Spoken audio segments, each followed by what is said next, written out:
ভালো আছো? হ্যাঁ, ভালো আছি। তুমি কেমন আছো? আলহামদুলিল্লাহ ভালো। হ্যাঁ, ভালো আছো না? হুম। আচ্ছা, তুমি কার সঙ্গে আছো? এই যে সিঙ্গার এই বড় ভাইয়ের সঙ্গে নাম বলুন সেদিনকে। ওই মাদার চোদের সঙ্গে। ওই মাদার চোদটা এতই হারামজাদা। ওই শুয়োরের বাচ্চা, ওই তো লটির বাচ্চা। ওই সাওয়াচুদি বেটা নাগিল দিছে, এতই নাগিল দিছে। ওই হারামজাদার আমি সামনে পাইলে একটা এমন একটা চটকানি মারবো, শালা মাদার চোদ। সব শুনছে ও?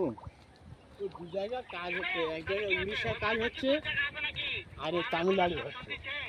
ওই সাওয়াচুদির বেটাকে শুনে শুনে আমি বেশি বলবো। শুয়োরের বাচ্চা, শুয়োরের বাচ্চাকে আমি একটা এমন একটা চটকানি মারবো, শালা শুয়োরের বাচ্চা, লটির বাচ্চা। তোমাকে মারবে তাই বলছে? তাই নাকি? ওই শুয়োরের বাচ্চা আমাকে মারতে চায়?